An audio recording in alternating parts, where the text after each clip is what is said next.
Reading from Srimad Bhagavatam, Canto 4, Chapter 3, Text 17. Om Namo Bhagavate Vasudevaya.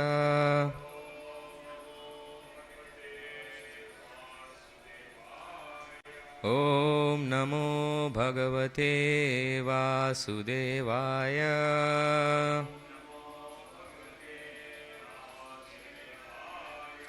Om Namo Bhagavate Vasudevaya.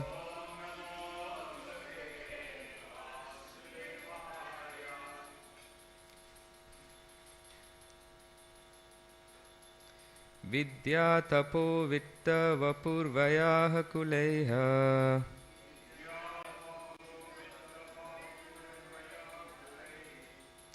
Satam gunaiha sadbhir asattametaraiha.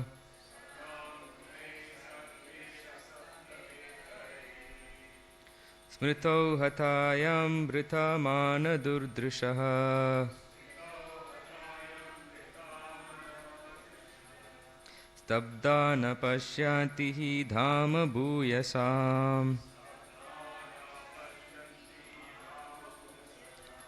Vidya tapo vitta vapurvayah kuleha. Satam gunaiha sadbhira sattametaraiha.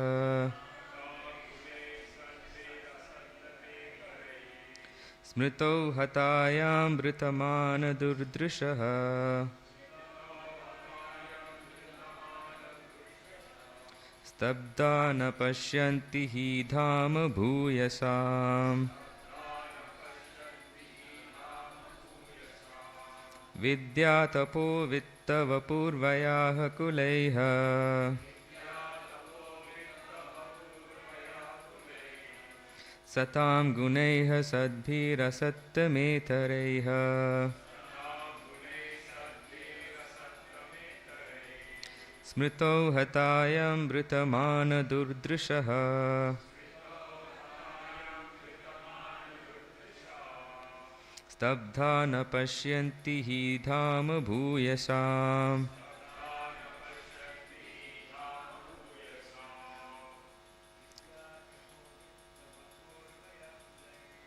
Vidya tapo vitta vapurvayah kuleha. Sadhaneshwarai. Smrito hatayam vritamana durdrishaha. Stabdhana pashyanti hi dhama bhuyasam.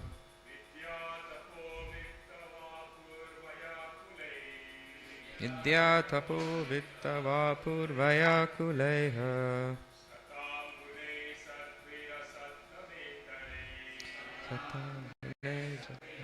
Satametarai.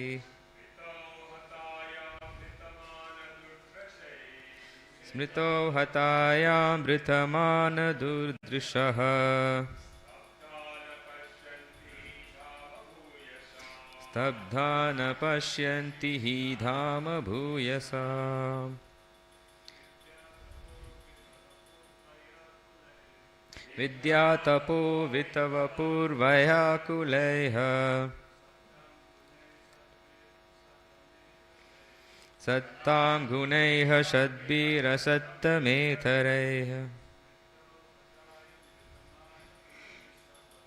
Smrito hatayam vritamana durdrishaha.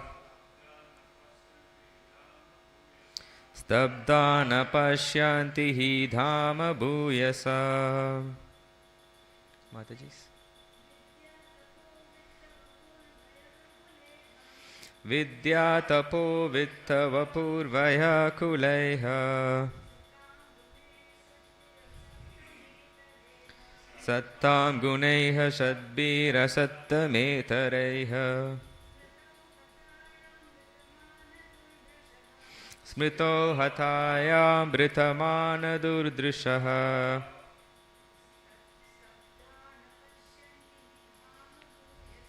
Stabdha na pashyanti hi dhama bhuyasam.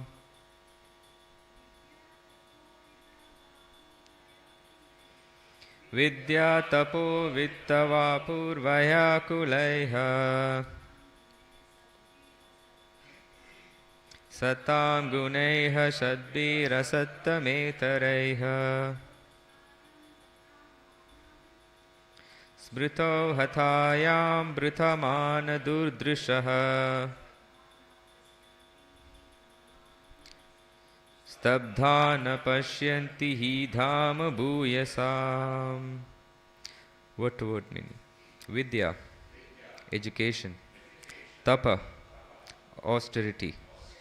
Vitta, wealth. Vapu, beauty of the body. Vayaha, youth. Kuleha, with heritage. Satam, of the pious. Guneha, by such qualities. Shadbiha, 6. Asattama itareha, having the opposite result of those who are not great souls. Smrito, good sense. Hatayam, being lost. Britamana durdrishaha, blind due to pride. Stabdaha, being proud. Na, not. Pashyanti, see. He, for. Dhama, the glories. Bhuyasam, of the great souls. Translation and purport by His Divine Grace, Srila Prabhupada. Srila Prabhupada ki. Although the 6 qualities, education, austerity, wealth, beauty, youth, and heritage, are for the highly elevated, one who is proud of possessing them becomes blind, and thus he loses his good sense and cannot appreciate the glories of great personalities. Purport. It may be argued that since Daksha was very learned, wealthy, and austere, and had descended from a very exalted heritage, how could he be unnecessarily angry towards another? The answer is that when the qualities of good education, good parentage, beauty, and sufficient wealth are misplaced in a person who is puffed up by all these possessions, they produce a very bad result. Milk is very nice food, but when milk is touched by an envious serpent, it becomes poisonous. Similarly, material assets such as education, wealth, beauty, and good parentage are undoubtedly nice, but when they decorate persons of a malicious nature, then they act adversely. Another example given by Chanakya Pandita is that a serpent that has a jewel on its head is still fearful because it is a serpent. A serpent by nature is envious of other living entities, even though they be faultless. When a serpent bites another creature, it is not necessarily because the other creature is at fault. It is the habit of the serpent to bite innocent creatures. Similarly, although Daksha was qualified by many material assets because he was proud of his possessions and because he was envious, all those qualities were polluted. It is sometimes therefore detrimental for a person advancing in spiritual consciousness or Krishna consciousness to possess such material assets. Kunti Devi, while offering prayers to Krishna, addressed him as Akinchana Gochara, one who is easily approached by those who are bereft of all material acquisitions. Material exhaustion is an advantage for advancement in Krishna consciousness. Although if one is conscious of his eternal relationship with the Supreme Personality of Godhead, one can utilize one's material assets such as great learning and beauty and exalted ancestry for service of the Lord. Then such assets become glorious. In other words, unless one is Krishna conscious, all his material possessions are zero. But when this zero is by the side of the Supreme One, it at once increases to value of 10. Unless situated by the side of the Supreme One, zero is always zero. One may add 100 zeros, but the value will still remain zero. Unless one's material assets are used in Krishna consciousness, they may have havoc and degrade the possessor. Om Jnanatimmirandasya Gyananjanashalakaya Chakshurunmilitam Yena Tasmai Shri Guruve Namaha. Jai Shri Krishna Chaitanya Prabhu Nityananda Shri Advaita Gadadhara Shri Vasadi Gaura Bhakta Vrinda. Hare Krishna Krishna Krishna Hare Hare Hare Rama Rama Rama Hare Hare. Good morning everybody. Thank you for coming to today's Srimad Bhagavatam class. So we are discussing Canto 4, Chapter 3, Text 17. So conversation between Shiva and Sati. So we all know what happened, just a quick overview of what happened in the past, right? Like I won't be boring too much with the story of Daksha. So when Daksha entered the assembly to perform the sacrifices as requested by Brahma, he is one of the Prajapatis to populate the entire material world. So all the exalted personalities were in the assembly. So when Daksha entered, two persons didn't pay obeisances. One is Brahma and one is Lord Shiva. So Brahma was his father and Lord Shiva was his son-in-law. So what happens after he entered the assembly, everybody paid obeisances, and later on Brahma also started glorifying Daksha, but Lord Shiva was deeply involved in meditation of Krishna, so he couldn't observe the appearance of Daksha. So this made Daksha really, really angry, and because of which he started cursing Lord Shiva, and then Nandishwara interfered and he cursed all the Brahmanas because they approved the act of Daksha cursing Lord Shiva, and then Bhrigu counter cursed Lord Shiva. So it went on. So what we can understand from here is, right, like Daksha was a very exalted personality as well. At one point in time, he was also a Manasputra of Brahma. So Shiva is also a Manasputra of Brahma, but Daksha is a Jiva, and Shiva is not a Jiva Tattva. Shiva is Shiva Tattva. He's much higher than Jiva Tattva, but not exactly Vishnu Tattva. So it's different. So what example Prabhupada gives in Brahma Samhita is that a milk with an acidic reaction can become curd or a yogurt, but the yogurt cannot become milk. So Shiva is an expansion of Vishnu with certain qualities, but not all of them, but certainly he is not a Jiva. So Prabhupada says this in Brahma Samhita 5.45. So since Daksha was desiring for respect, he was still under the bodily conception of life. He was still having a material consciousness. So what we can infer from here is, everyone who is still under material consciousness, they would not be able to see the devotion of great personalities. So unless and until one purifies their consciousness and comes out of the vision of finding faults, we cannot advance in our spiritual life. So this is what happened in this particular example. So Shiva knows exactly, he's an exalted personality. He knows exactly what is going to happen, how Sati will be welcomed. He could see the future, he could predict the future. So he was telling Sati not to go there, but Sati was giving more and more excuses on why she should be going there. And in the end, we know what happened. So that will come in the subsequent verses. So in this particular verse, so Shiva is again clarifying Sati, like why one should not go to an assembly uninvited, and they would be not given any respect.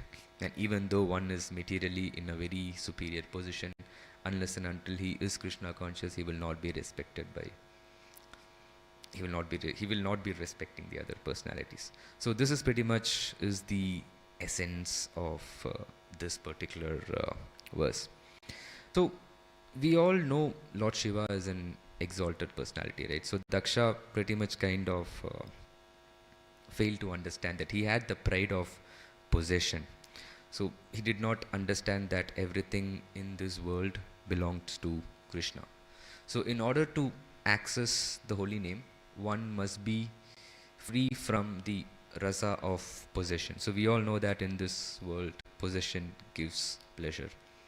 So at any point in time, one can accumulate pride due to possession. It is a continuous process, right? Like at any point in time in our spiritual life, pride can kick in, as in when we grow.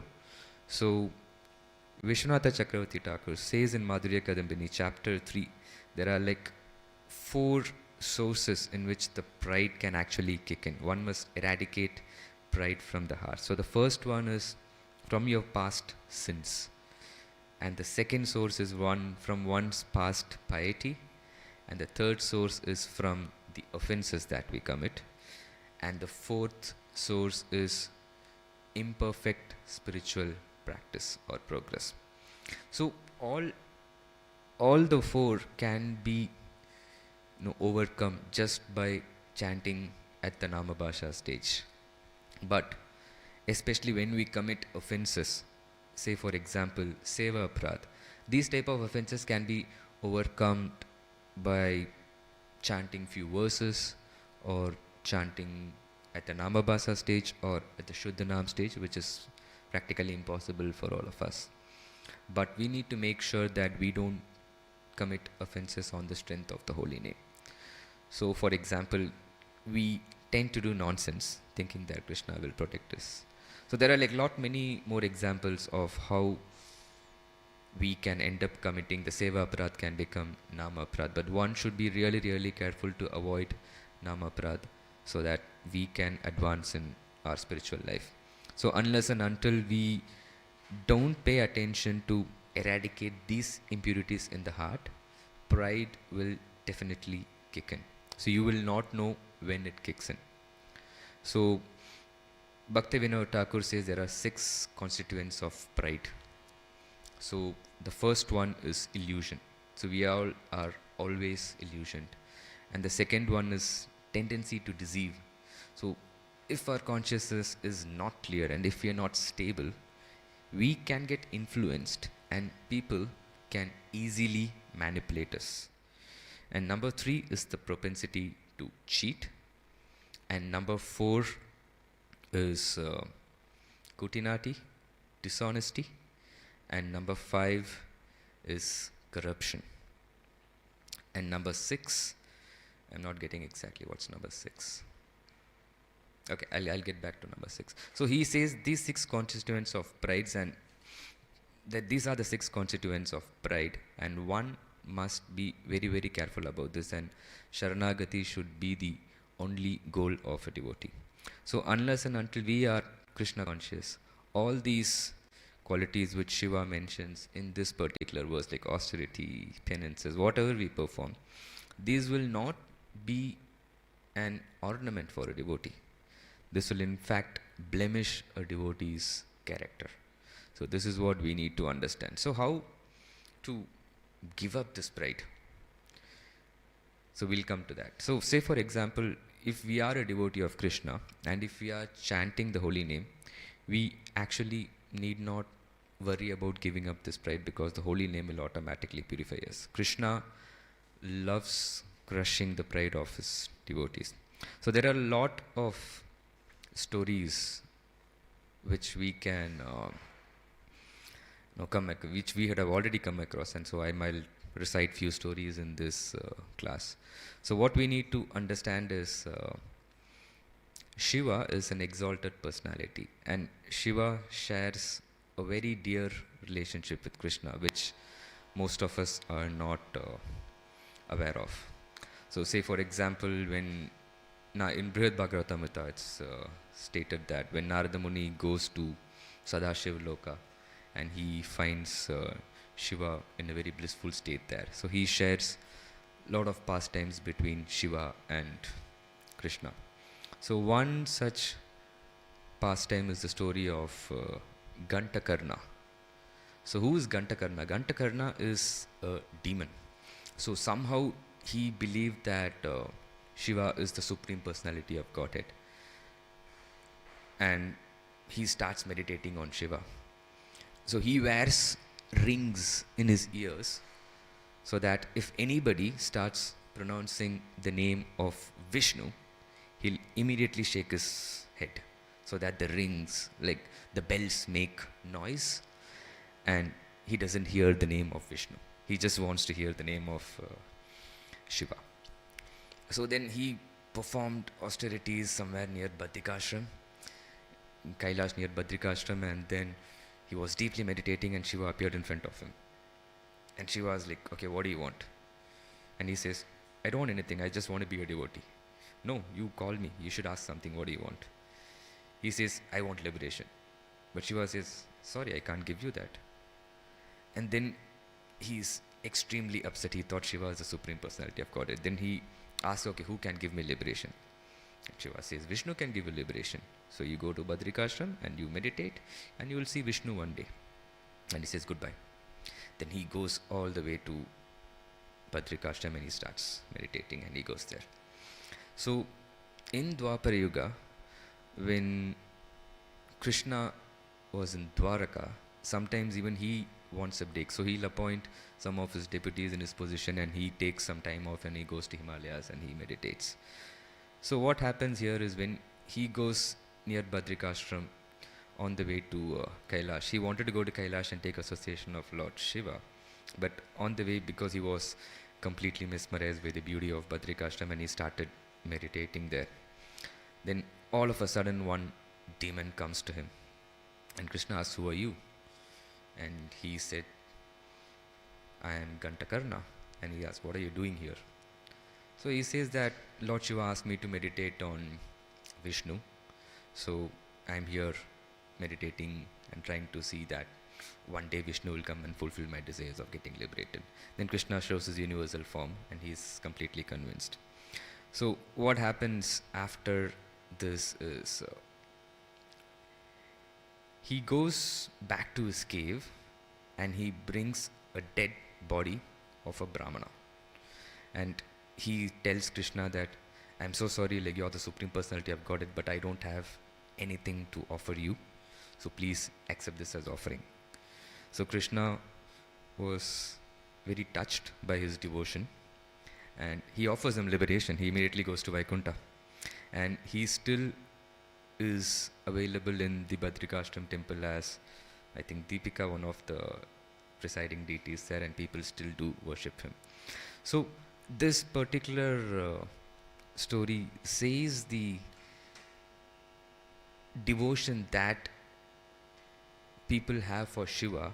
So say for example, if we come across a proper Shiva devotee, we don't even have to preach. We can just let them go with a good faith that Sadashiva will take care of them when they perform bhakti properly to Shiva. So this story is an example of that. He was actually feeding on the bodies of Brahmana and still he was able to attain Vaikuntha. So this is one example where Shiva shares a very dear relationship with Vishnu. Another example is Shiva is one of the greatest Vaishnava Nam Yatha Shambhu. So we all know that. But due to the material coverings or the impurities in our heart, we are not able to understand the great personalities. This is exactly what happened with Daksha. So another famous story of how deep Vishnu and Shiva's, or Krishna and Shiva's relationship is, how Sudarshan Chakra was created. So how many of you know the story how Sudarshan Chakra was created? So we all know Vishwakarma, right? And his daughter was married to Suryadev. And she was not able to approach Suryadev because of the glaring effulgence of the sun and it's too hot. So then he reduces the heat of the sun by creating three things. Number one, the Pushpaka Vimana. Number two, the trident. And number three, the Sudarshan Chakra. And he gives. So there are different versions of the stories, but I hope this source is correct. He gifts all the three to Lord Shiva. And the trident remains with Shiva. The Pushpaka Viman was gifted to Ravana. And what happened to the Sudarshan Chakra? So, once when Mahavishnu was meditating on the causal ocean, there was a demon who came to steal Vishnu's Kaustuba jewel. But surprisingly, the demon didn't succeed, but Vishnu couldn't do anything to the demon. So Vishnu was meditating to Shiva. So he was praying that he would offer 1000 lotus blossoms. So after he offered 999, he fell short of one. And then, since his eyes are like lotus, he almost went to offer his eyes during that sacrifice.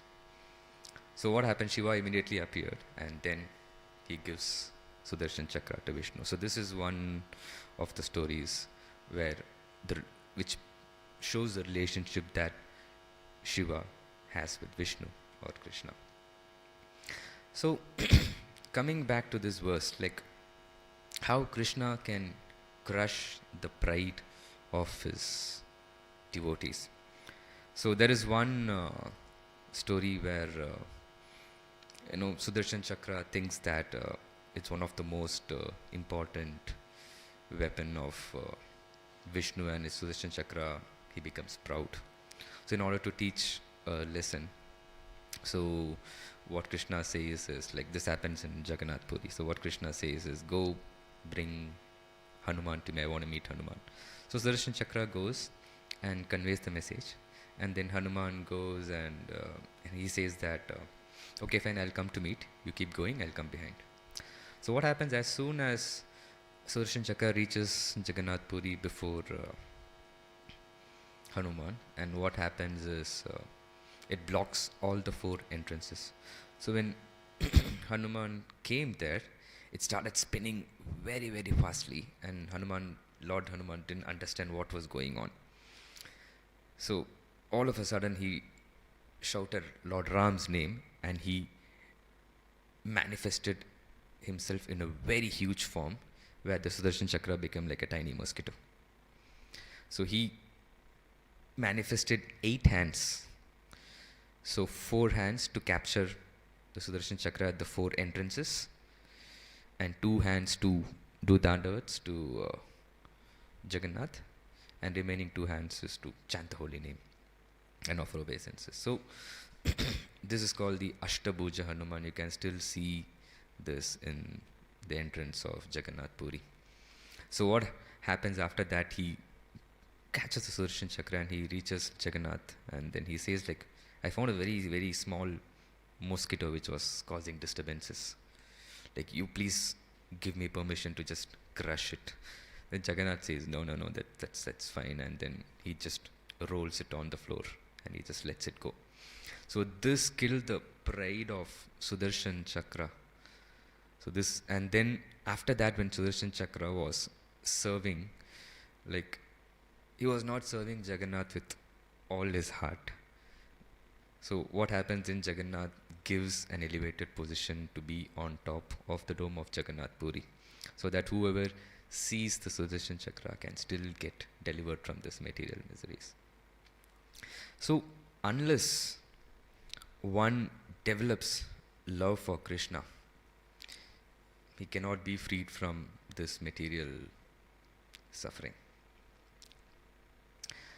So another example, we all know the story of where Vayu, Agni and Indra, they all became proud, and Krishna appeared in the form of a yaksha to just kill their pride. They couldn't even move a blade of grass. And we all know the famous story of Brahma Vimohan Leela, where he crushed the pride of Brahma. So Krishna, during his Leela in the Dwapar Yuga, so he was carrying Sri Dama on his shoulders, running around, playing with the Gopa friends, sitting with the Gopa friends and Balaram at the bank of Yamuna, having prasadam together, eating from each other's mouth. Gopas will pull the food from Krishna's mouth, and then Krishna will pull the food from their hand, and they'll be having an intimate pastime. So Brahma would be thinking, is this really the Supreme Personality of God? That he'll get puffed up. So there he crushes Brahma's pride as well. So what we can see from here is even Lord Shiva. So how many of you know the story of origination of Bhuvaneshwar Mahadev? So this comes from the Purushottam Kanda of Skanda Purana. Okay, so Narada Muni says this story to King Indradyumna, and this particular Kanda was being told by Jaimini Rishi. So what happens is, it's very much related to this particular verse. So Shiva and Sati, they are having a conversation. So due to Brahma's request, Daksha gave his daughter to Shiva, but he had a lot of problems, like Shiva's association with ghosts. He had problem with Shiva's association. He had problems with Shiva's appearance, ashes all over, very unclean, not living in a hygienic place. Shiva used to live in all crematorium. And so what happens is, Sati and Shiva are discussing this, and then like Sati says, Shiva, can we move to a new home? And Shiva was like, no, I'm kind of happy here. Why do you want a new home? And then she said, this is the problems that my father has. Like, you don't have proper association, you don't have a job, you're not doing anything, you're so lazy, you're sitting in crematorium and having a very, very bad association. So what happens is, Shiva takes one strand of his hair and he just throws down, and he builds a city of Kashi. So this is how Kashi came into existence. And then after that, they lived some time in Kashi for a few years. And then Shiva said, like, I'm better off living in the crematorium. And then Shiva and Sati, they went back. And then different rulers came to Kashi, and the story of Kashi Raj is one of ardent, like, good devotees of Shiva. And he had a friend named Paundraka. So a little bit of story about Paundraka comes in 10th canto, chapter 66 of Srimad Bhagavatam. So he is an imitator of Lord Vishnu, and he'll have the Shankha Chakra Gada Padmas going around and saying that I am Vishnu, I am Krishna, and he challenges Krishna to a battle. And Krishna was like really laughing at him, and then he releases the Sudarshan Chakra. So the Sudarshan Chakra kills Paundraka, and then it comes and slices the head of Kashiraj as well. And after that, Kashiraj's son Sudakshina, so he becomes envious of Krishna, and he performs deep austerities to get benediction from Shiva. And Shiva says, okay, fine. He cannot ignore his devotees, right? But he is Shiva Tattva, but at the time he is not completely spiritual as well.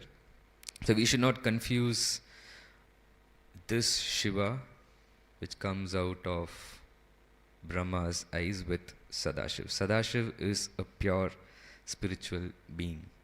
So he exists in Sadashiv Loka, and that is a spiritual planet just above the material world, below Goloka.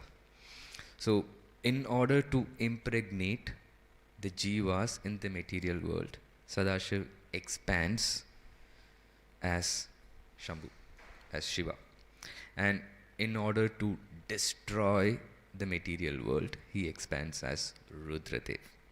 So these are the three expansions. So the Shiva we are talking about is the Shiva in the material world, who has the responsibilities of impregnating jivas. So as Prabhupada says, he is not Jiva Tattva, but at the same time he is not Vishnu Tattva, he is Shiva Tattva.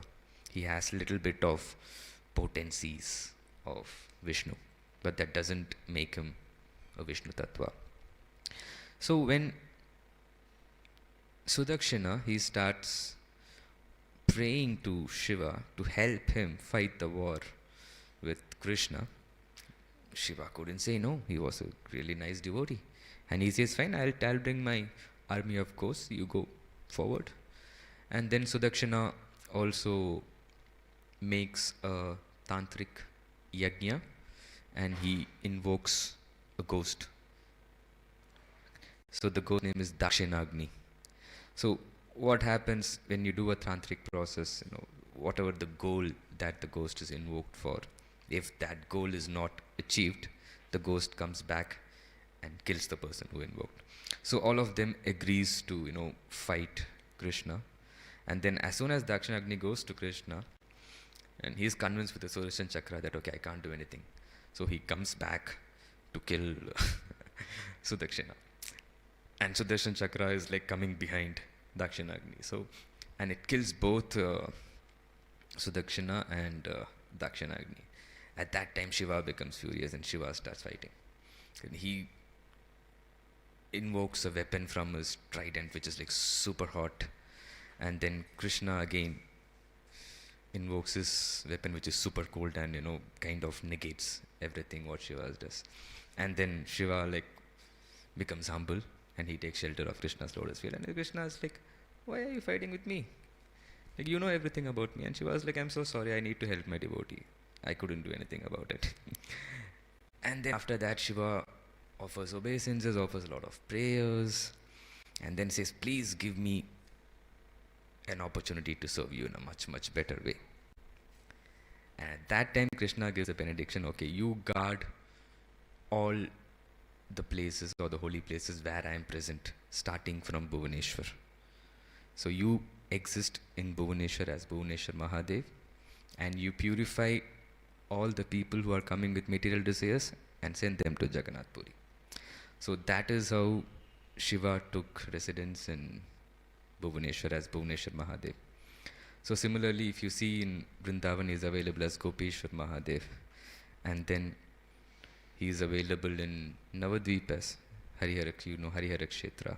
So wherever Krishna or Vishnu is, you will find Lord Shiva there. So this is the kind of example where Krishna crushes the pride of devotees, and then he also makes it beneficial for them to progress in the spiritual life.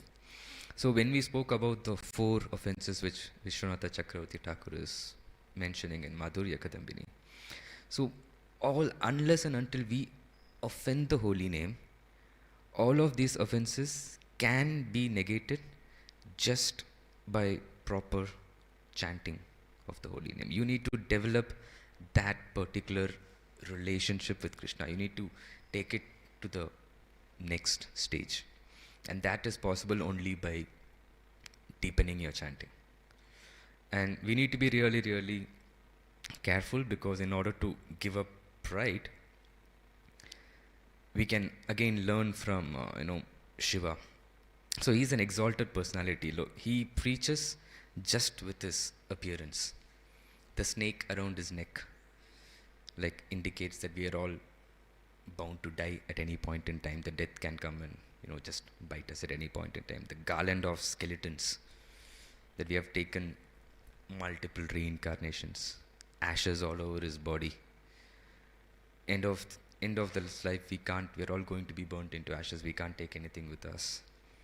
And the trident, the Trishul, like whether you go to upper planetary system or lower planetary system or the middle planetary system, you will be stuck in this material world if you don't take shelter of the holy name.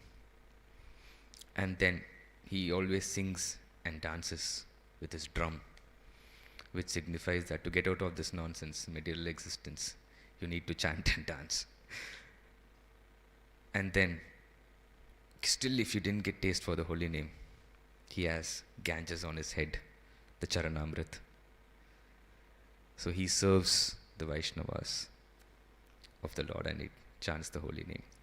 So serving the Vaishnava is an opportunity for us to purify our existence in this material world. So we need to be like really, really, really careful in that place. So even Raghunath Das Goswami says this in the first verse of Manasiksha, like Sada Dambam Hitva. How do you give up all pride? You develop deep attachment to your Guru, all the Vaishnavas, not just our Sampradaya, with all the Sampradaya, respective Rajavasis, and he gives an entire deep process. and he addresses the mind as a friend, oh dear brother. Give up all pride by taking shelter of Guru, starting with Guru Gostaleshu, Bhujane Usuragane. He gives like a nice description. So we all should, take shelter of our Guru, serve the Vaishnavas, and so that we can see the devotee through our soul and not through the eyes. So the eyes are just a window. You can't see through the window. You have to see, you can't see, like, you have to see through the soul. So how that devotee loves Krishna, how much he is changing your consciousness. So that is something which we need to pay attention to. If our heart has all these kleshas or the coverings with pride, false ego, ignorance, you won't be able to see the heart of another devotee. So Krishna Das Kaviraj Goswami, like he's like Paramahamsa Shiromani, like the crest jewel of Paramahamsas. So he says that I am lower than the worm in the stool. And he also says I am worse than Jagai and Madai. So there is absolutely no pride here. So any exalted Vaishnava, this is the natural feeling from morning to evening. So his thoughts, words and actions will always align. So the vichar is his thoughts, thinking, and the prachar is what he's speaking. So we all can do that.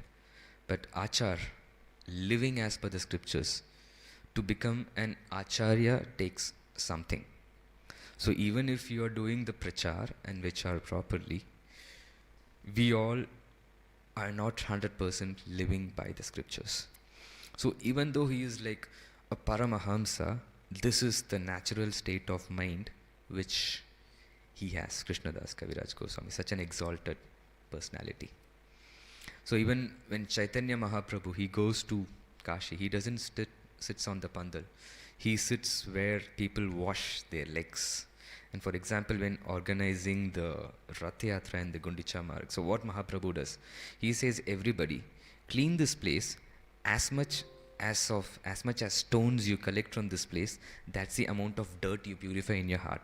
So everybody gathers a cloth to take the big stones, small stones. And what Mahaprabhu does finally to clean, he removes his sannyas cloth and he starts wiping the floors with that. So he came down just to teach us Trinadapi Sunichena. One should think oneself lower than the straw on the street. So he is a personification just to give prema for us. When Kunti Maharani says Akinchana Gocharam, one who is bereft of all material desires, Krishna is easily approachable. So this is what it means. So we need to understand the lifestyle of our acharyas and see how we can welcome that lifestyle into our life, at least some bits and portions of it. So say for example the story of Madhavendra Puri with Kirchor Gopinath. So what happens there? Like one day Gopal DT comes in his dream and says that my body is too hot. Please get me sandalwood paste from Jagannath Puri. So on the day he goes to Shantipur. He lives in Advaita Acharya's house and initiates Advaita Acharya, and it goes to a village in South India called Remuna.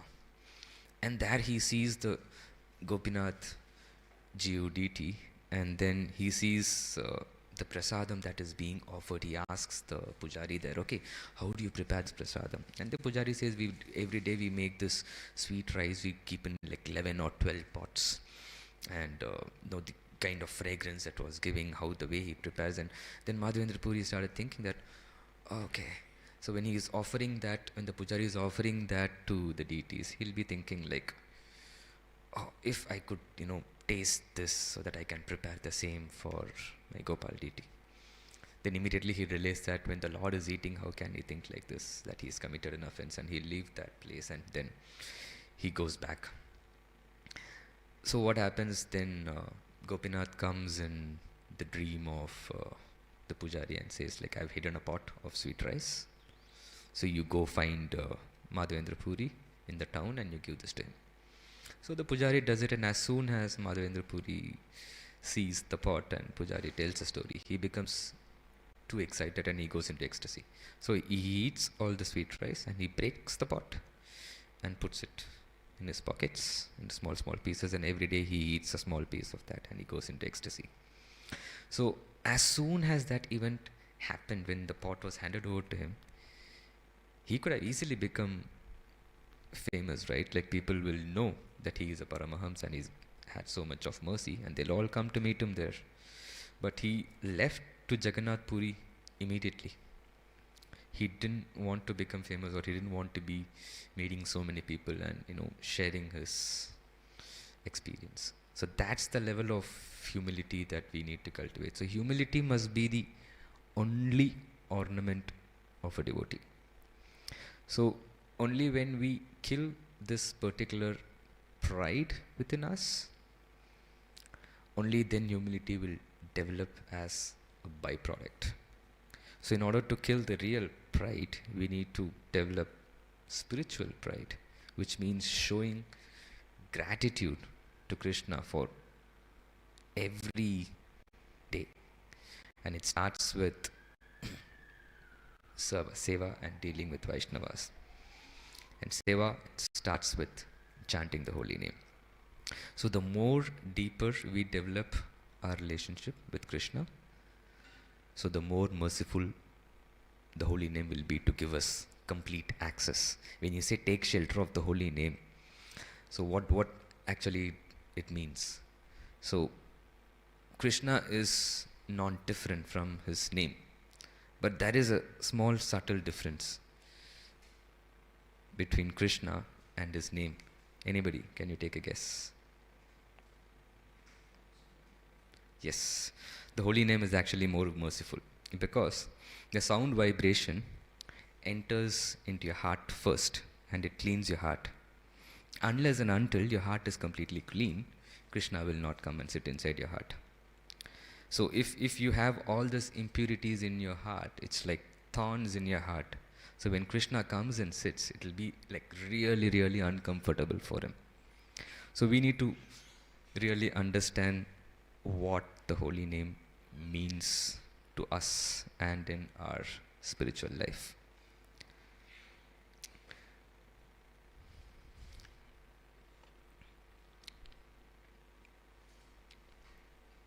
So there is another, I'll conclude with this story. We're running over time.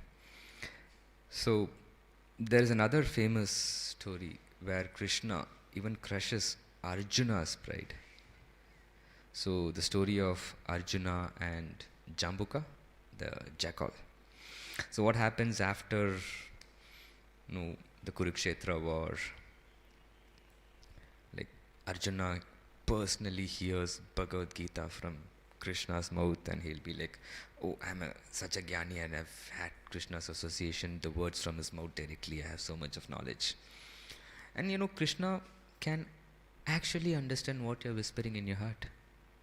This is exactly what happens in the story of Arjuna and the jackal. So they'll be going on the banks of Yamuna in a chariot. And then Arjuna will be thinking this, that he is very proud to have Krishna's association. And he whispers in his heart in a very, very subtle way. So Krishna understands this. And then, so when they are going in the chariot on the bank of Yamuna, they'll see a jackal like circumambulating a dead body. So Arjuna makes a statement there. What a stupid animal. It just doesn't understand that it's its dharma to just eat the body. If two other hounds come, it'll just run away in fear. So that's exactly what he says to Krishna. And Krishna calls the Jambuka. Okay, he asks, like, what are you doing? Then the Jambuka says, you're the Supreme Lord, so you know everything. So I am just circumambulating this body because I just want to understand this person's purity.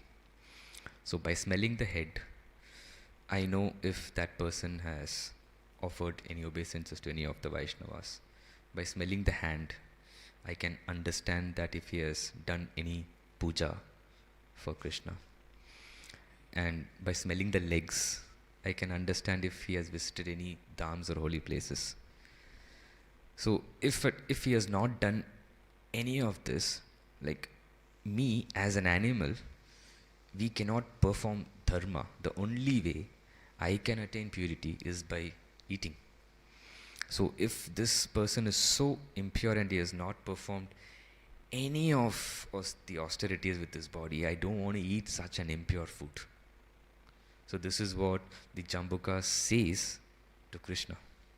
And Krishna reciprocates, saying that you are such a jnani and you are an amazing bhakta. And then Arjuna, this really crushes Arjuna's pride. So being devotees is in a much more safe zone, and chanting is such a merciful process given to us by Chaitanya Mahaprabhu that even when we are developing pride, if we chant at least at the Namabhasha stage, it can subdue our pride automatically. So I'll stop here. Any questions? Yes, Prabhu.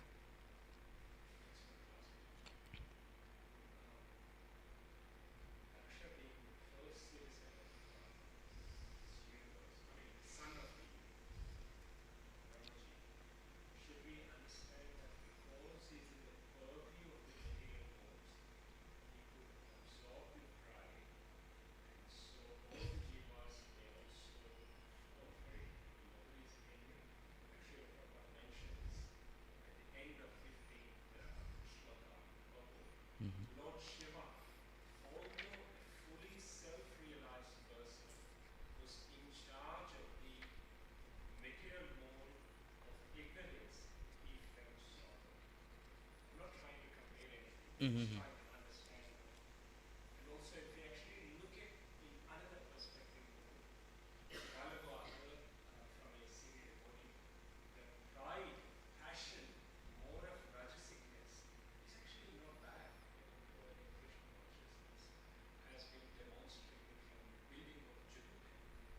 Mm-hmm.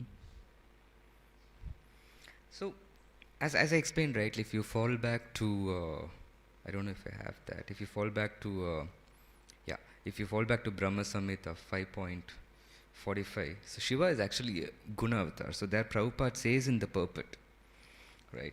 So the personality has no independent initiative.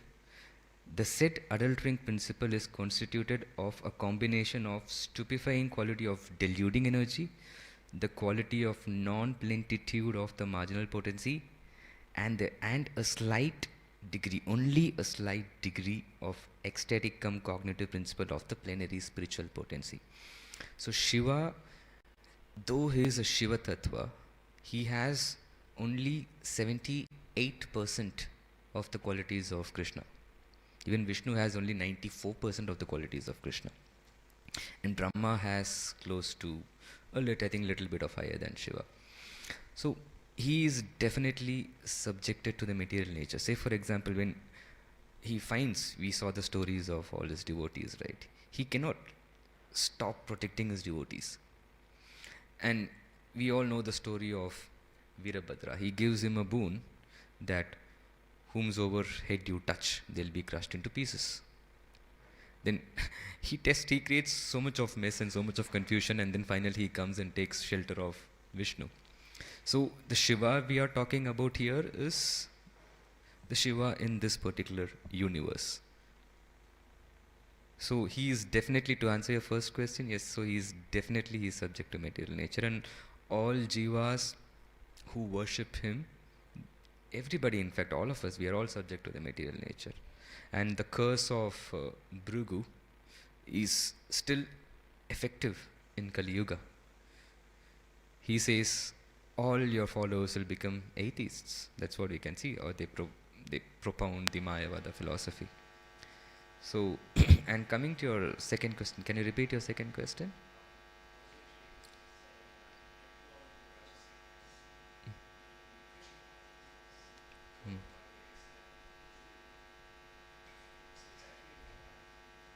Hmm. Well, again, that depends on time, place, and circumstance, right? So, say for example, after the entire, no, I spoke about spiritual pride, right? Like, it's always good to have pride, but channelize that as a gratitude to Krishna. So, you're recognizing the pride, but you're grateful to Krishna and offer all of that, what you have, to Krishna, which is coming as a source of that particular pride. So when Krishna says in 18th chapter, Tyaga and Sannyasa, so Tyaga is nothing but offering all the fruits. So depending on time, place and circumstance, we'll have to sharpen our intelligence with spiritual knowledge and when to demonstrate to outside world whether it will take us closer to Krishna or to Srila Prabhupada's movement or bring the other jivas more closer to Krishna. So after the story which I heard is, after the whole Juhu battle is done, so Prabhupada sits on a chair and then he keeps both his arms and then he lies back and he says, this, somebody should write this as a book. So do you call this pride? No. So anything which we are able to, as Prabhupada says in his purport, if we are able to use it in service of Krishna, then yeah, it is good. So at some, depending on time, place and circumstance, you need not always be humble. That doesn't mean you keep bothering the other jivas mentally, but you can exhibit certain qualities as a service which the other devotees may call it as pride because they are conditioned. So the fact that everybody is conditioned, we cannot discount that. So if some people see that as pride, we don't have to go and justify. Each and every action of a devotee cannot be justified unless and until the other person comes and asks questions. So we cannot be responsible for other people's assumptions. But at the same time, when I spoke about this achar, vichar and prachar, your thoughts, words and actions. So how simplified we keep our actions so that we don't disturb the mindset of other devotees is very, very important, because in a very, very subtle way, even disturbing another person's mind is an offense. So we as devotees, we need to be like really, really careful when we are exhibiting spiritual pride, which we are showing as gratitude to Krishna. We can try our best with our intelligence to not affect any other Vaishnavas, because as Raghunath Das Goswami says in the first verse of Manasiksha, so we need to respect Vaishnavas from across all the sampradayas. So that's very, very important. I hope this answers your question. Any other question?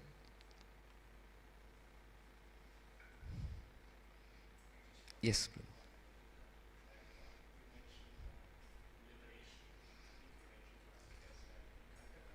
Yes.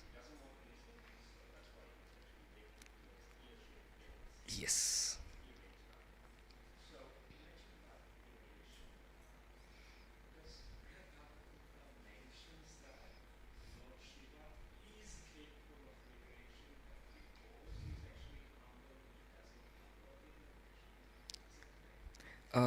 Yes. In the part 2, there is a statement in the Bhagavad Gita which Sanatana Goswami says, yes, Sadashiv can give liberation, but he does not directly goes and says that. So when I got more clarity on this point, I asked Ghanshyam Prabhu. So he mentions that yes, Sadashiv can still give liberation, and if you go deep down in the Puranas, it is mentioned people who leave their body in Kashi, if they are devoted to Lord Shiva very deeply, and if they leave their body in Kasi, then Lord Shiva, at the time of leaving their body, he chants the name of Ram in their ears, and then he can give liberation. This is very, very rare.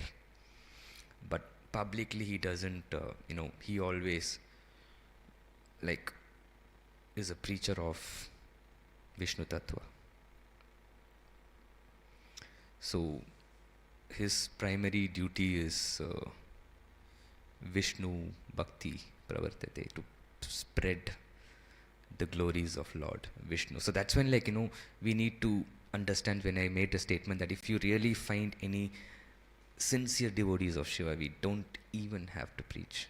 As long as you're following or doing some sadhana bhakti, we can live them with good faith, because we know how exalted is Lord Shiva. We know who is Sadashiv. We know who is Shambhu. We know who is Rudradev. We know all the three expansions of Shiva. So definitely they will attain Sadashiv, and Sadashiv will take care. So that's the understanding which we as Vaishnavas should come to, because we know the supremacy of Lord Shiva. Alright? Grantaraj Srimad Bhagavatam ki jai. Srila Prabhupada ki jai. Gaura Premanandi. Hare Krishna.